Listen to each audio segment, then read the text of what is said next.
Buenas noches, soy Rina Musali, me da muchísimo gusto saludarlos. Esto es Vértice Internacional. El día de hoy les presentamos un programa sobre la Conferencia de Naciones Unidas sobre Vivienda y Desarrollo Urbano que está teniendo lugar en Ecuador, la llamada Hábitat 3, que es este encuentro que se está celebrando después de 20 años de aquella reunión que tuvo lugar en Turquía.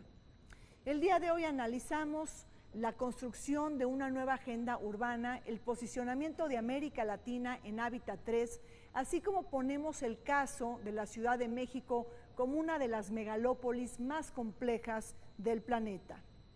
En la segunda parte de este programa, un recuento legislativo de carácter internacional, y en nuestro tradicional segmento fronterizo les vamos a platicar sobre la inmigración urbana y el desequilibrio en la demanda laboral.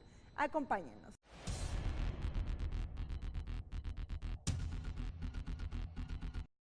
Durante muchos años, la Asamblea General de la ONU exhortó a sus miembros sobre la importancia de cuestiones relativas a la urbanización, pero fue hasta la década de los años 70 cuando se llevaron a cabo acciones reales, aunque poco concretas, para discutir el rápido y descontrolado crecimiento de las ciudades. Una de estas iniciativas se dio el 1 de enero de 1975 con el establecimiento de la Fundación de las Naciones Unidas para el Hábitat y los Asentamientos Humanos, el primer órgano oficial de la ONU dedicado a la urbanización. Entonces, bajo la responsabilidad del Programa de las Naciones Unidas para el Medio Ambiente, su tarea consistió en ayudar a los planes nacionales sobre asentamientos humanos mediante la provisión de capital y asistencia técnica, en particular de los países en vías de desarrollo.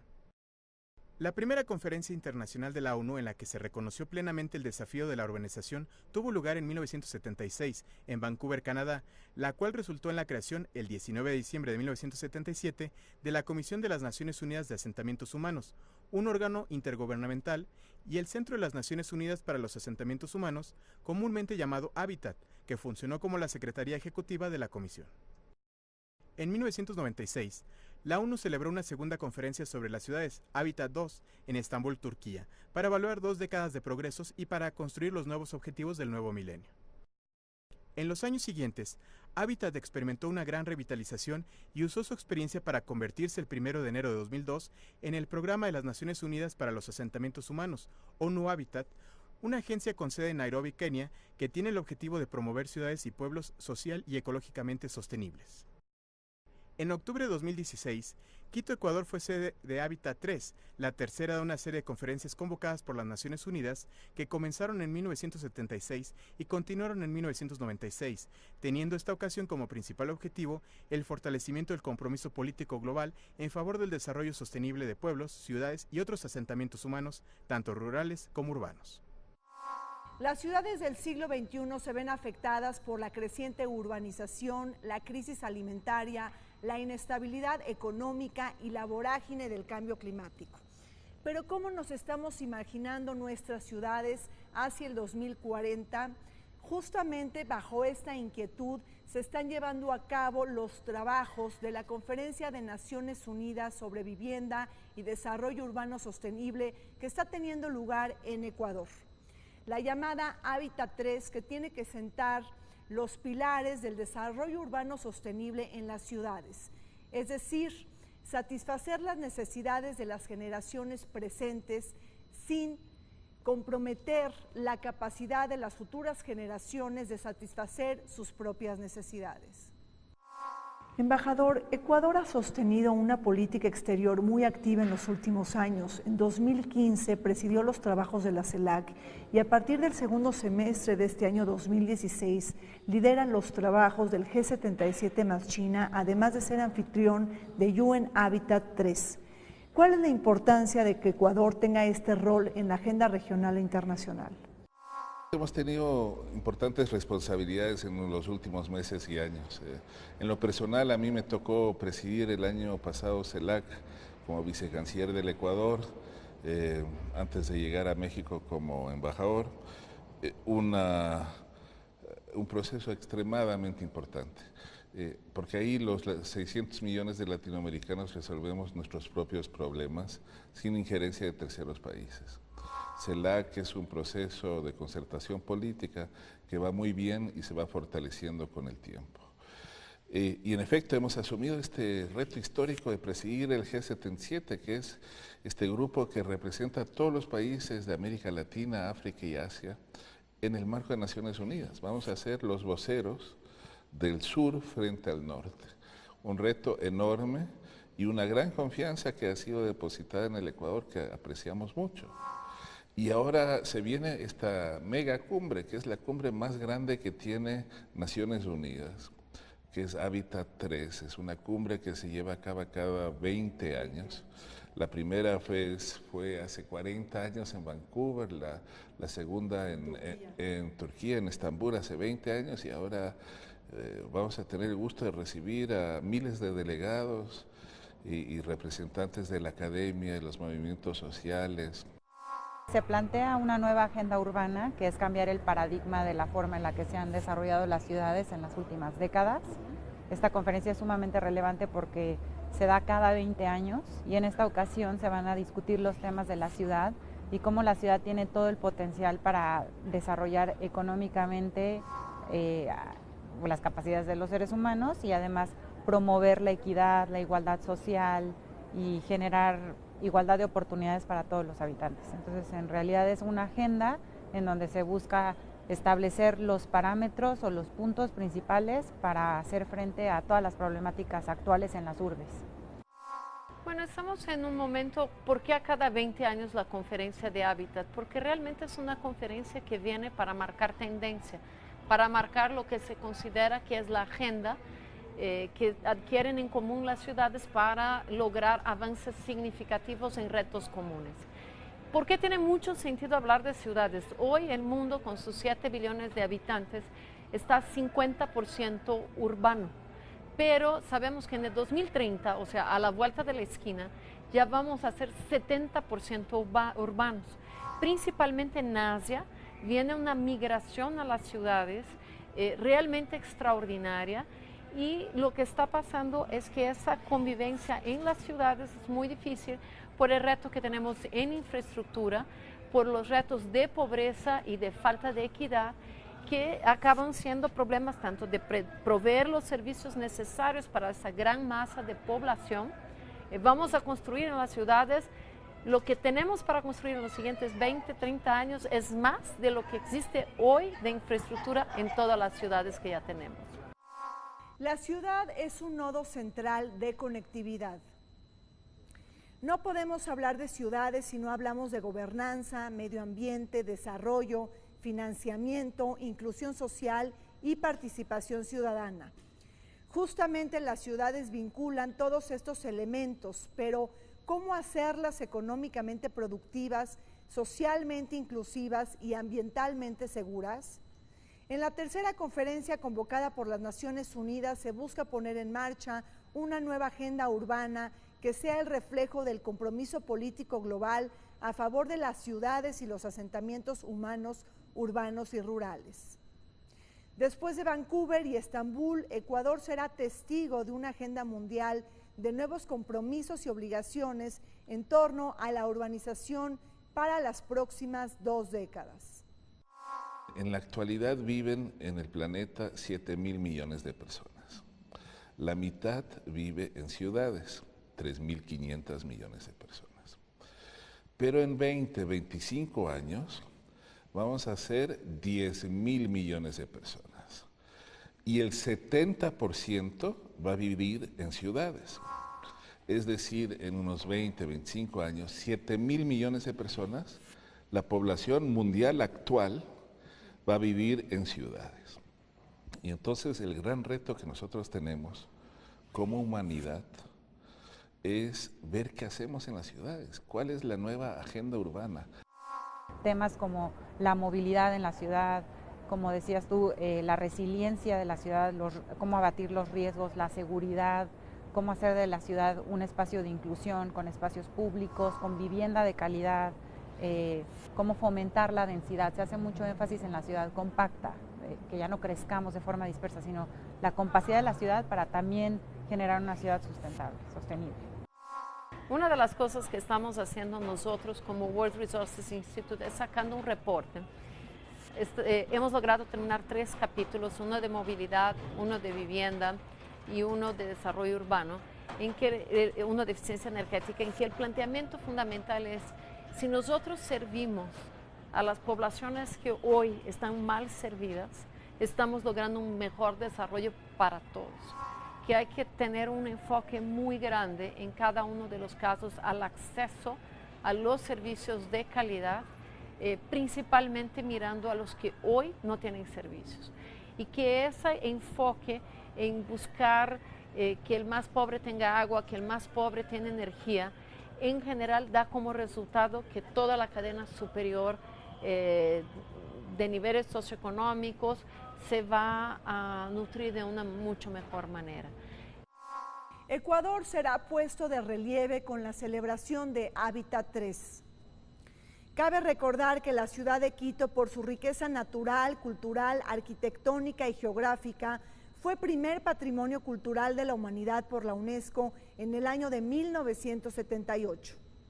En la actualidad, esta ciudad ha recibido premios y distinciones por liderar el desarrollo de planes de adaptación al cambio climático y por sobreponerse a situaciones adversas como desastres y tragedias, siendo reconocida entre las 6 ciudades resilientes de América Latina por la Fundación Rockefeller. De esta manera, Quito contribuirá al desarrollo de una nueva agenda urbana para lograr ciudades más seguras, sostenibles y humanas. Cada 20 años se celebra la Conferencia sobre Vivienda y Desarrollo Urbano Sostenible dentro del marco de Naciones Unidas. En esta ocasión, el hecho de que sea Ecuador país sede es una manera de reconocer a Quito como la ciudad más importante de Ecuador, que ha tenido prácticas muy exitosas en términos de sostenibilidad. Quito fue la primera ciudad patrimonio cultural de la humanidad. En noviembre de 1978, la UNESCO declaró Quito Patrimonio Cultural de la Humanidad, la primera ciudad del mundo. Después vino Cracovia y muchas más. Y en efecto nosotros, indistintamente de las tendencias políticas del alcalde de turno, hemos invertido en los últimos 20 años más de $500 millones en la ciudad para mantener y sustentar el centro histórico de Quito, que es una joya no solo de la región, sino de la humanidad. Cada año nos sorprenden los premios que recibe la ciudad por turismo, por imagen, por promoción y por las políticas gubernamentales que se han llevado a cabo en esa ciudad. Quito evidentemente va a quedar ahí en la agenda como una ciudad importante en donde se llevó a cabo esta conferencia, pero sin duda, bueno, su compromiso va a ser mayor a las demás ciudades, pero bueno, lo que se busca es que realmente todos se comprometan, ¿no? Entonces Quito es una ciudad en donde se va a poder promover la agenda y ellos van a tener ahí a más de 40,000 personas discutiendo durante una semana los temas más álgidos, entonces todo su frente político, toda su sociedad civil van a estar envueltos en esta nube de conocimiento que va a haber durante una semana y creo que pues es importante el reto que ellos enfrentan, ¿no? Al ser sede de Hábitat 3, pero sin duda pues el reto es para todas las ciudades y la nueva agenda urbana es un compromiso al que tienen que hacer frente todas las ciudades del mundo. Todas las ciudades siempre tienen muchos retos. Pero si fuéramos a decir, creo que las ciudades ideales, uno mira muy lejos, uno mira mucho a los países nórdicos, ¿no? Por ejemplo, Copenhague es una ciudad extraordinaria, 45% de su gente anda en bicicleta, hay una gran equidad social, lograda en un pacto en que la gente allá dice que más del 50% de su ingreso son impuestos, pero la gente acepta y colabora porque el servicio de salud de sus hijos está resuelto, porque la escuela de los hijos está resuelto, porque una parte importante de la vida está resuelta dentro de lo que el Estado también está regresando como servicio a la población. Entonces es una gente que tiene desarrollo económico, que tiene una educación de primera, que tiene servicios de salud de primera calidad, y que la gente convive pues muy armónicamente. Y el peor que tienen es lo que viene de la naturaleza, que es un clima terrible, pero es una sociedad que vive de una manera pues bastante armónica. Frente a sociedades predominantemente urbanas, industriales y de servicios, hoy debemos delinear una nueva visión sobre las ciudades del futuro. ¿Cómo desarrollar una nueva concepción de las ciudades que armonicen los criterios de equidad, prosperidad, seguridad y transición hacia una economía verde? Este es un tema complejo e interdependiente que establece relaciones entre sectores, actores y también intereses.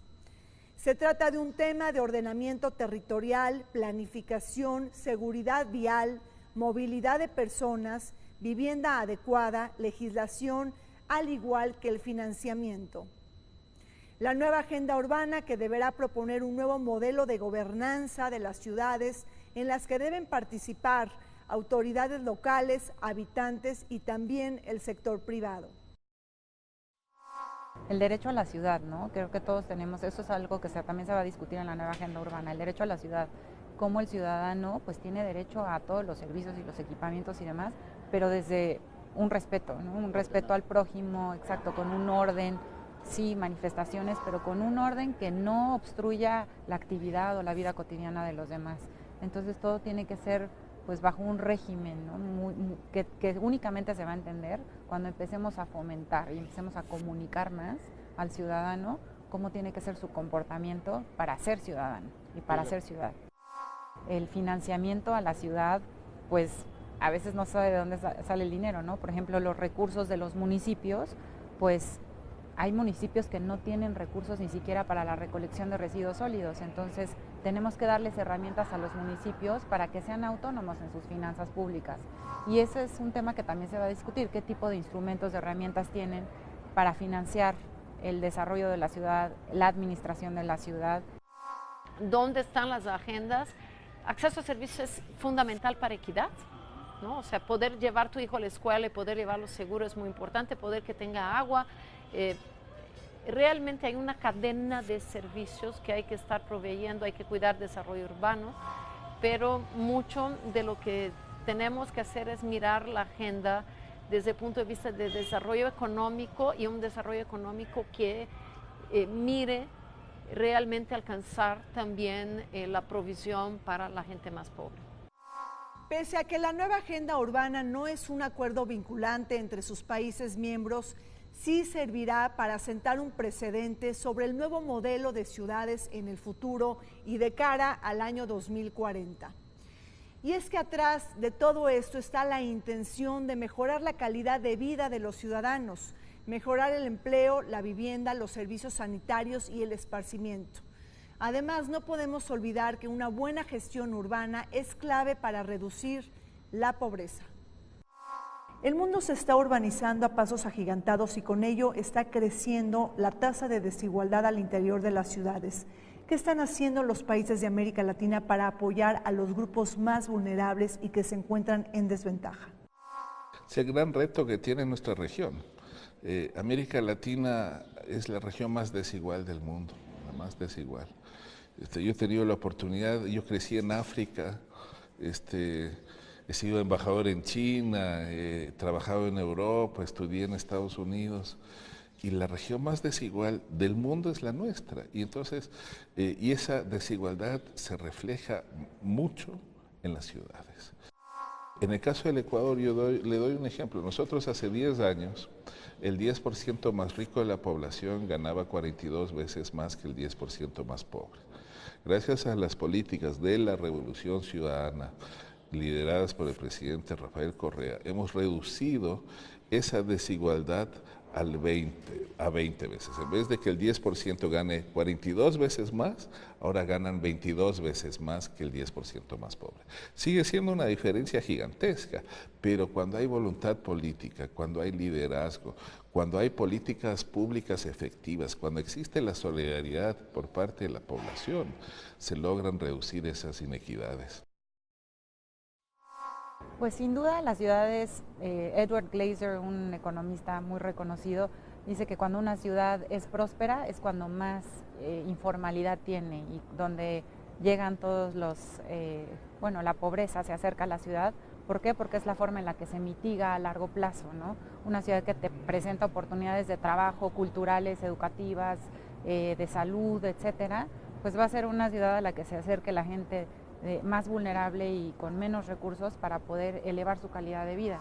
Entonces, sin duda, bueno, pues la migración del campo a ciudad se tiene que hacer frente atendiendo ambos rubros, ¿no? Debe de legislarse, sí, cómo es la ciudad, las oportunidades de la ciudad, pero también del campo. Entonces, tenemos que generar también una agenda de vinculación de la ciudad y el campo, ¿no? Los sistemas urbanos-rurales son temas que también se tienen que tocar y que se van a tocar en la nueva agenda urbana, ¿no? ¿Cómo es esta correlación? Lo que estamos hablando es de financiamiento redistributivo, ¿no? Hoy en día las ciudades de América Latina y muy particularmente las de México tienen regímenes fiscales muy débiles. Nuestros gobernantes, principalmente municipales, nadie quiere que se les sube el impuesto, pero la única manera de financiar política social y política de desarrollo es a través de los impuestos. Entonces estamos en un impasse en que tendríamos que trabajar un tema fundamental, que es el tema de la confianza, el tema de que los ciudadanos paguen impuestos con una mucho mayor confianza de que el servicio que va a recibir por parte del Estado es un buen servicio.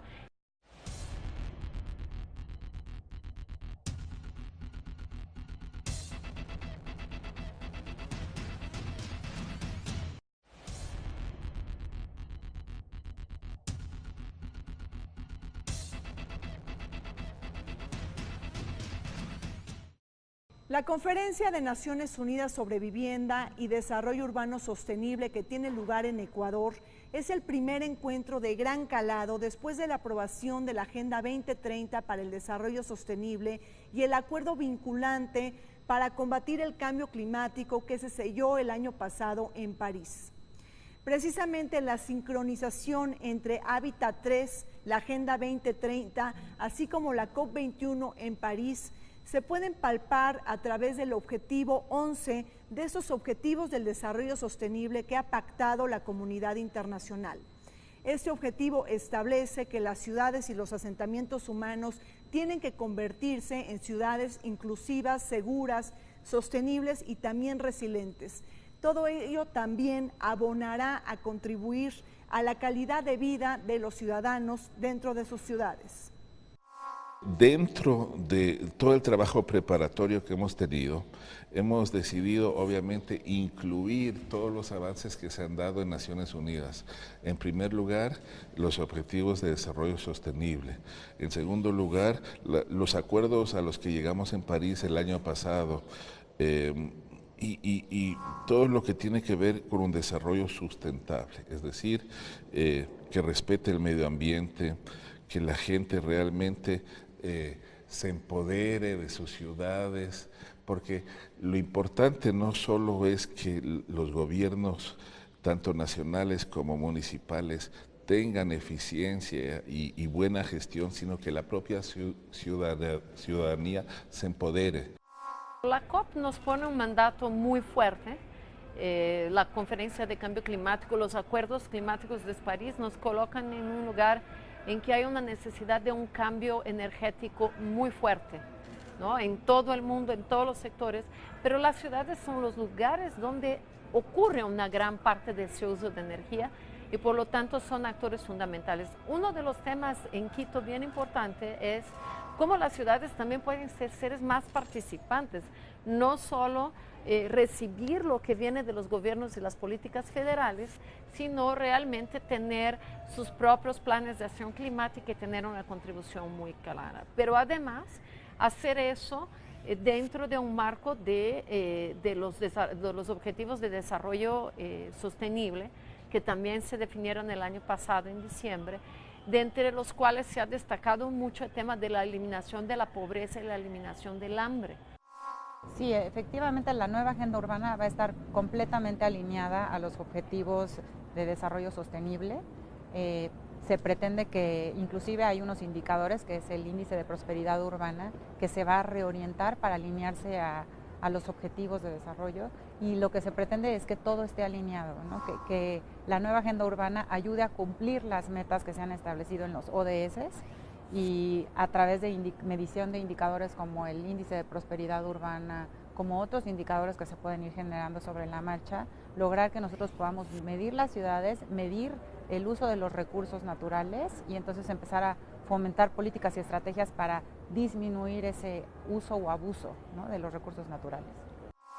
La urbanización creciente es un fenómeno global que está trastocando las presiones por servicios básicos, vivienda digna, transporte efectivo, servicios de salud, educación y seguridad ciudadana dentro de las ciudades. Según el McKinsey Global Institute, el 80% de la economía mundial está representada por centros urbanos y para mediados del siglo, casi 3/4 de la población mundial estará viviendo en ciudades. Este fenómeno se acentúa cada vez más en América Latina y el Caribe, pues somos la región más urbanizada del mundo, aunado a los asentamientos marginados que también se concentran en Latinoamérica con 110.7 millones de personas.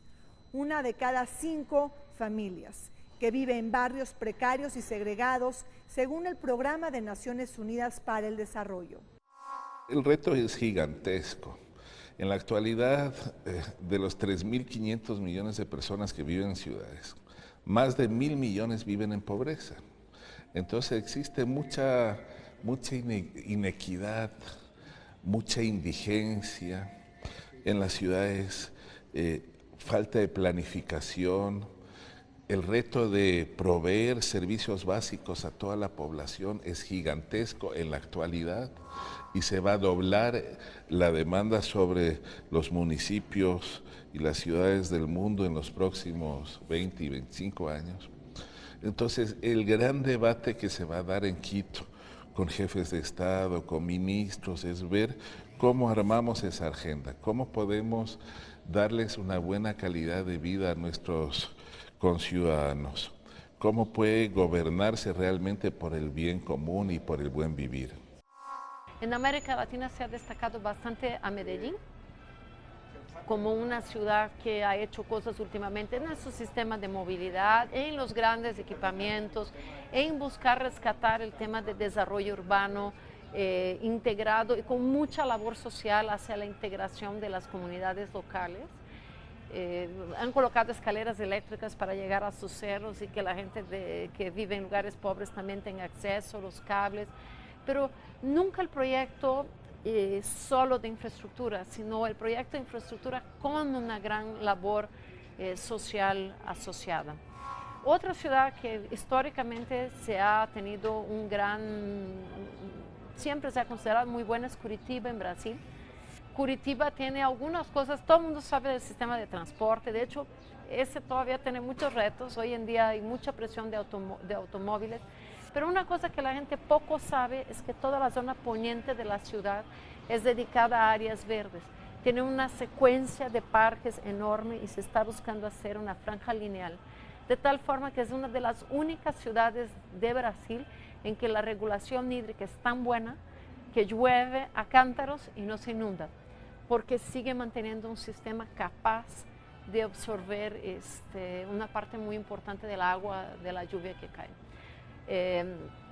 Entonces tenemos ciudades con experiencias buenas, muchísimo que trabajar para que cada una de nuestras ciudades hoy vaya caminando hacia una mayor sustentabilidad. Otro de los grandes desafíos es atajar la pobreza en las ciudades y alcanzar ciudades socialmente inclusivas. Una tarea pendiente en América Latina cuando la realidad nos señala que cada vez hay más pobres viviendo en las ciudades, a pesar de que las cifras nos advierten de una menor pobreza extrema en el mundo. En este contexto, las desigualdades y las asimetrías en las zonas urbanas han crecido a niveles históricamente altos en comparación con lo sucedido hace 2 décadas. Al fenómeno de la urbanización de la pobreza se le suma el desafío de alcanzar ciudades más seguras, pues nuestra región presenta la tasa de homicidios más elevada del mundo, situándose muy por encima del promedio mundial. Bueno, la ciudad segura se pretende obtener a través de la planificación urbana. Entonces, una de las herramientas fundamentales para que una ciudad sea segura es que esté bien planeada, que sea legible, que tenga espacios seguros, por ejemplo, que la gente pueda caminar, que la gente pueda acceder a todos lados sin miedo, pues a través del espacio público, a través de un transporte público seguro, eso hace a una ciudad segura. Entonces, la estrategia a través de ONU Habitat es que nosotros con la planificación logremos espacios armónicos, seguros, en donde la convivencia ciudadana se dé. Una vez que hay convivencia, entre todos nos cuidamos y así se genera una sinergia que permite que las ciudades se vuelvan más seguras. Mira, el alcalde Fajardo, que hizo un gran trabajo en Medellín, cuando fue alcalde, un gran trabajo de inclusión social. Lo que él siempre comentaba es que la entrada a la delincuencia en nuestras ciudades tiene una puerta demasiado ancha. Hay muchas oportunidades por la inequidad, por la pobreza. Las puertas de entrada a la delincuencia son muy grandes y sin embargo la salida es muy chica. La mayoría de esos chicos, y entran muy chicos en general en nuestras ciudades, salen o en la cárcel o muertos. Entonces, que una parte muy importante de nuestra labor es intentar cerrar la puerta de entrada. Y la cerrada de la puerta de entrada se da a través del acceso a la educación, del acceso a los bienes de la ciudad, del acceso a la recreación, que es muy importante. Uno pudiera pensar que la recreación es secundaria, pero la utilización y el acceso a los espacios públicos, a los parques, a los lugares de convivencia son súper importantes para que esta puerta se vaya cerrando. Tenemos que hacer un gran esfuerzo de redistribuir riqueza. La marginación y la pobreza urbana crecen al calor del flagelo del cambio climático. Mitigar y adaptarse al cambio climático es uno de los retos más apremiantes de las ciudades en este siglo XXI. La ONU nos señala que el 80% de las urbes más grandes del mundo son vulnerables a los efectos de terremotos, tsunamis y catástrofes naturales. Justamente el cambio climático retrasa el reloj del desarrollo de los países. Los mayores periodos de calor, las inundaciones, las sequías y los aumentos en los niveles del mar traerán como consecuencia un mayor riesgo de enfermedades, mayor escasez de agua y alimentos, así como desplazamientos de personas hacia lugares más seguros. El tema de mitigación y adaptación son dos temas fundamentales al día de hoy. Primero es, todavía existe la posibilidad de que no aumentemos la temperatura del planeta a más de 2 grados si somos muy diligentes y respetamos y cumplimos lo que acabamos de firmar en París. Entonces hay un gran esfuerzo que hacer por lograr cumplir los acuerdos, por la necesidad estricta.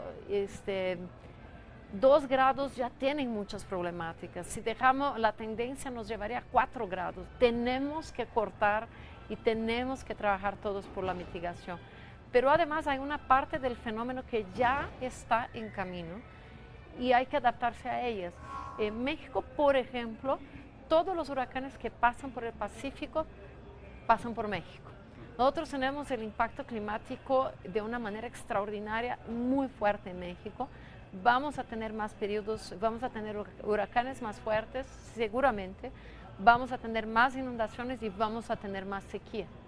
Entonces, todos los esfuerzos de planear pensando adaptación, hoy nos cuesta mucho planear y ahora tenemos que planear con mucho más visión, porque si no planeamos así, la verdad es que vamos a perder mucho dinero, nos vamos a hacer más pobres, porque una vez ya hay que el fenómeno natural ya se dio, si yo no estoy adaptado, lo que tengo que hacer es pagar el remedio.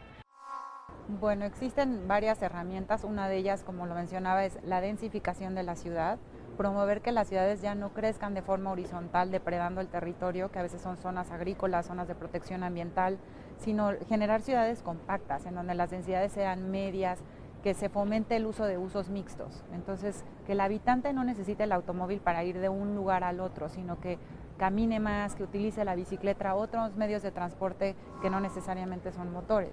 Y evidentemente desmotivar el uso del automóvil y promover los sistemas de transporte público eficientes como el metro, el BRT, el tren ligero, etcétera. Y eso solamente se va a lograr cuando la ciudad sea compacta, tenga usos mixtos compatibles que permita que nos movamos de esa forma, de una forma mucho más eficiente. Y eso evidentemente va a tener un cambio en la generación de gases de efecto invernadero y va a ser un mitigador para el cambio climático. El papel de la sociedad organizada en la construcción de ciudades sostenibles y más seguras resulta fundamental. Hoy contar con mejores ciudades significa contar con ciudadanos más informados, más documentados, más participativos y comprometidos con su entorno. Hoy resulta necesario crear sinergias entre todos para poder avanzar en esta nueva agenda urbana. La participación del sector público, el sector privado y la sociedad organizada resulta fundamental también para implementar todos los retos de las ciudades inclusivas del siglo XXI y además conseguir otro objetivo que es el enfriamiento de las ciudades. Esto quiere decir eficientar la gestión económica y la dotación de recursos. La nueva agenda urbana no se dará sin la participación de la sociedad civil, porque la construcción de la agenda de cada ciudad va a ser muy particular, cada ciudad tiene sus particularidades y entonces la sociedad civil va a tener que ayudar en la construcción de esa agenda y apropiarse de ella para poder lograrla. La sociedad civil tiene que estar de acuerdo en la recuperación del espacio público, en el uso del transporte público, en dejar de lado el automóvil para poder trasladarse en transporte público, en vivir en un apartamento en vez de una casa propia, ¿no? Todas esas decisiones son de la sociedad y también la sociedad puede participar a través de la tecnología. Eso también viene en la nueva agenda urbana, el uso de las TICs como una herramienta para que la sociedad se involucre en la administración de la ciudad. Hoy lo vemos con Waze, con muchas herramientas en donde nosotros participamos en detectar tráfico, accidentes, etcétera, o en fomentar, no sé, el deterioro de la ciudad se evidencia a través del Twitter, etcétera, ¿no? Entonces se hace promoción del uso de las tecnologías para que la participación de la ciudadanía sea mayor y más efectiva. ¿Cuál sería el papel de la sociedad organizada para abonar en la construcción de ciudades sostenibles?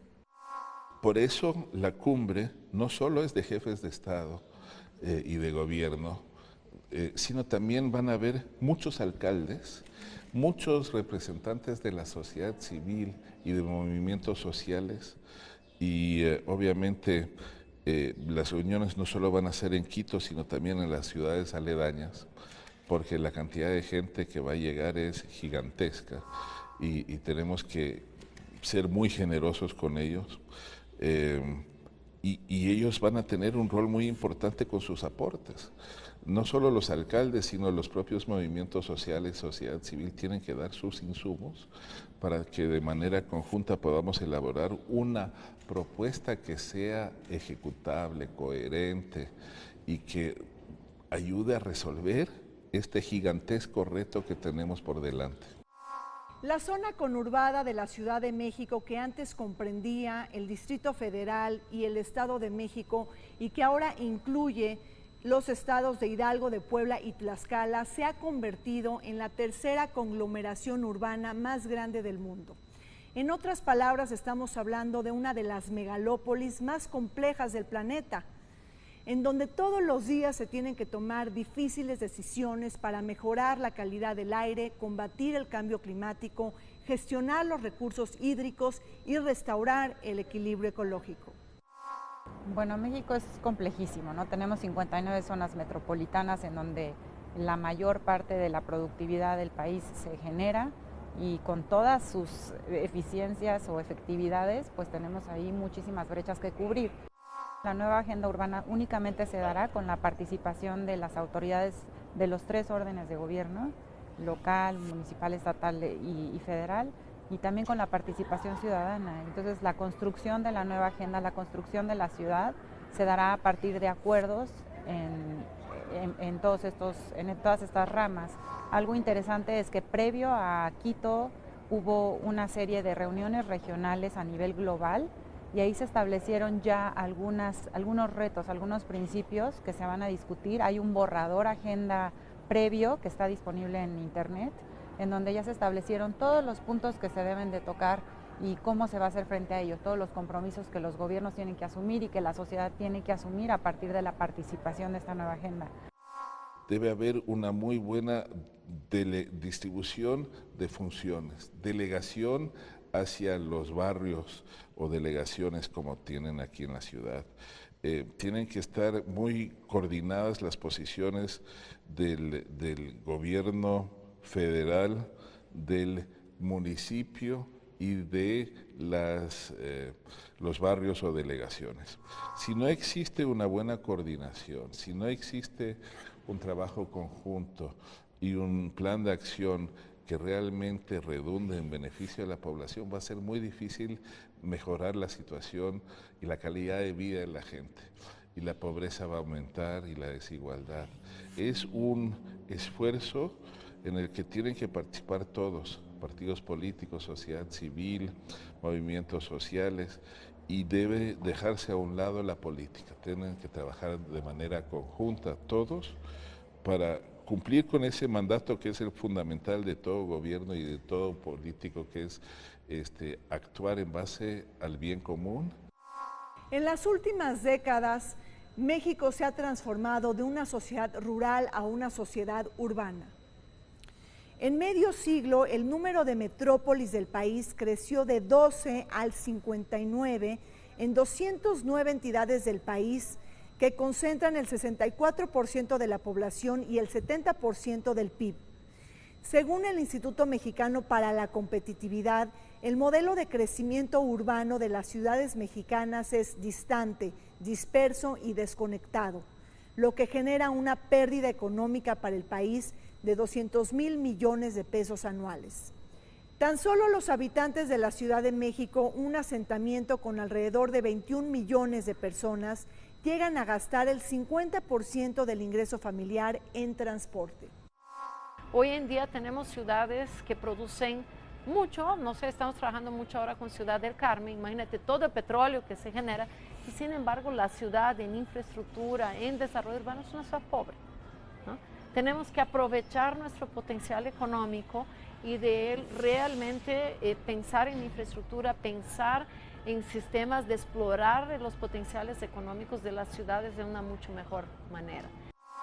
México requiere de un nuevo marco legal para gobernar sus principales ciudades y cambiar los incentivos, al igual que hábitos y actitudes. El uso del automóvil en nuestra ciudad se triplicó entre 1990 y 2010 y las personas se quejan del desorden urbano, la irregularidad en la tenencia de la tierra, la contaminación, el ruido y la falta de servicios básicos e infraestructura en barrios y colonias de la Ciudad de México. Con esto en mente, se ha presionado para lograr una reforma urbana y volver a expedir una nueva ley general de asentamientos humanos, al igual que otra ley de vivienda que supere aquella del 2006. Actualizar el marco jurídico a la nueva realidad del siglo XXI es una obligación irreversible.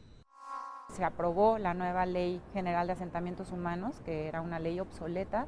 Se ha dado un paso muy grande porque ahora ya tenemos una ley vigente que toca problemas como los temas de las metrópolis, ¿no? Los temas de resiliencia urbana, en fin, toca muchos temas que el día de hoy son vigentes y que van a hacer frente a través de esta nueva ley.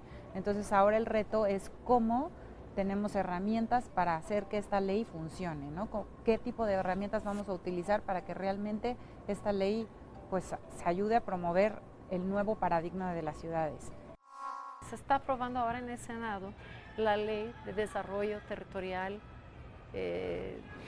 Asentamientos Humanos y Desarrollo Urbano. Esta es una ley que cambia el marco legal, aunque le falta dientes. O sea, creemos que hay que hacer a partir de la ley, yendo mucho más allá de la ley, lo que nosotros hemos llamado la gran reforma urbana de México. Pensamos que es necesario hacer una reforma, como hay la reforma energética que es de gran calado, tenemos que entender que hay que hacer una gran reforma urbana. Y para hacer una gran reforma urbana, tenemos esa ley como un principio, tenemos que ir muy fuertes sobre cómo implantamos la ley para hacerla más efectiva y dedicarle presupuesto. Tenemos que entender que hay que tener sistemas de planeación, estrategias regionales para el desarrollo de la ciudad que la ley ya contempla, pero que hay que desarrollarla en los siguientes años y buscar hacer planes muy fuertes de la ciudad en que se tenga en cuenta desarrollo urbano y desarrollo económico de una manera mucho más armónica y mucho más fuerte. Es importante destacar que rumbo a los trabajos de la Conferencia de Naciones Unidas sobre Vivienda y Desarrollo Sostenible Hábitat 3 en Ecuador, el posicionamiento del Congreso mexicano se ha robustecido. Recordemos que en el Senado de la República se celebró un foro parlamentario sobre los retos en América Latina y el Caribe que tuvo lugar en noviembre del 2015. En este foro se discutieron todos los ingredientes para poder construir una nueva agenda urbana que se está definiendo precisamente en estos días en Ecuador, así como implementar esta nueva agenda en donde tiene como principal objetivo reconciliar los intereses entre la eficiencia económica, el equilibrio ecológico y la calidad de vida. El desarrollo urbano se dejó por muchísimas décadas de lado, no era un tema que estaba en la agenda pública y hoy en día tanto el desarrollo urbano como el tema de cambio climático, etcétera, pues vuelven a traer a la mesa estos temas que son sumamente relevantes. Entonces sí, está bien que tengamos muchas leyes, creo que ya tenemos demasiadas leyes, pero también es importante empezar a ver qué instrumentos, ¿no? ¿De qué forma instrumentamos estas leyes y hacemos que lleguen al municipio, que es la figura que al final del día tiene en sus manos por artículo 115 constitucional el desarrollo urbano del país? Entonces vamos a ver cómo, de qué manera ayudamos al municipio a contar con las herramientas para que pueda hacer frente a todas las problemáticas del día a día y que ponga en la mesa pues este tipo de normas, ¿no? Las leyes y cómo cambiar el paradigma de la ciudad. ¿Cuáles son las propuestas que tiene Ecuador para influir en la nueva agenda urbana sostenible? Lo que nos interesa mucho es llegar a acuerdos que puedan ejecutarse, que exista un seguimiento. Por eso no solo hay una declaración, sino un plan de acción y un proceso de seguimiento a la cumbre. Lo más importante de la cumbre es lo que viene después. Las políticas públicas que vamos a adoptar, cómo podemos mejorar la infraestructura de las ciudades, cómo podemos proveer servicios en educación y salud que complementen los esfuerzos de los gobiernos centrales por parte de los municipios, cómo podemos hacer todo esto sin degradar el medio ambiente, que es el gran reto, y cómo podemos tener un desarrollo sustentable en las ciudades, que vaya de la mano de una política nacional con miras a lo que también tenemos que hacer en las regiones rurales del país. Sin transparencia en la utilización de los recursos, sin participación ciudadana en la definición de nuestros problemas marcos y también en la negociación de las soluciones, la realidad es que sería muy difícil avanzar. Entonces, gobernanza es un tema súper importante y la creación de capacidades. Yo pensaría que para México, y para muchos otros, pero particularmente para México, el tema de la gobernanza, del financiamiento y de la construcción de capacidades a nivel municipal son los grandes retos para que avancemos de una manera más sustentable.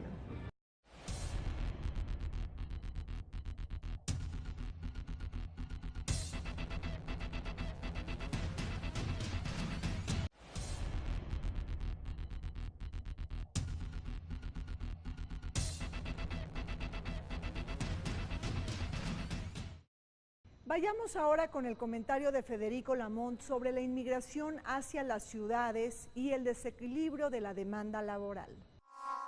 En ruta a la puesta en marcha de la Cumbre del Hábitat en Ecuador, resaltan datos que usted debe conocer presentados por la Organización Internacional de Migraciones.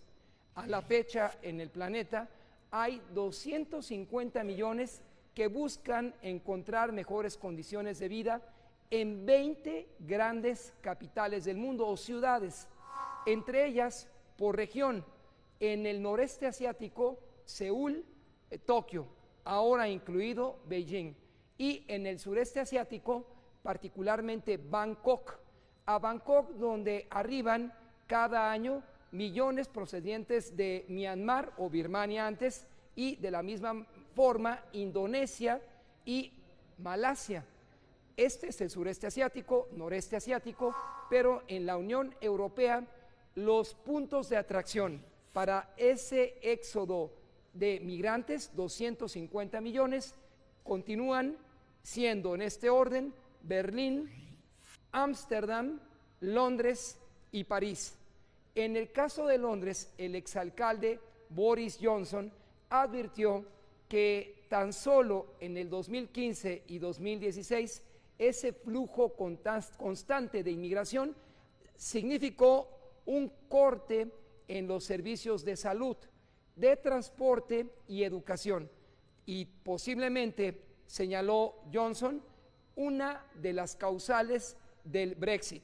Pero eso es Londres, y en otras capitales como Bruselas es tal la presencia de la inmigración legal e ilegal que las autoridades advierten ya sobre una pérdida del control de la identidad, y al final las grandes ciudades o capitales son el foco de atracción debido a que ahí se concentran posibilidades, expectativas de vida, calidad de vida de los inmigrantes procedentes del norte de África, Libia, Egipto y África Occidental, entre otros Nueva Guinea, Sierra Leona, que buscan en estos paraísos perdidos o santuarios de la expectativa de vida un cambio total de sus condiciones en los países de origen.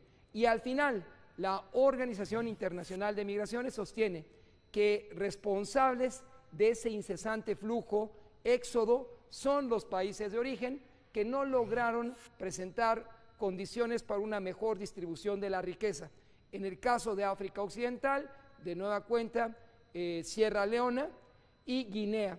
Y eso es tan evidente que el fenómeno se lleva hasta México, donde solamente en Tijuana, hace 3 meses observamos a por lo menos 300 africanos procedentes de la región occidental, particularmente Guinea.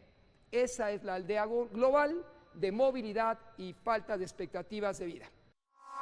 Llegamos al fin de Vértice Internacional. Soy Rina Musali. Como siempre les recuerdo que este programa se transmite todos los martes a las 21 horas y en repetición los sábados a las 7 de la noche. Vértice Internacional, un programa para todos aquellos que les gusta vivir sin fronteras.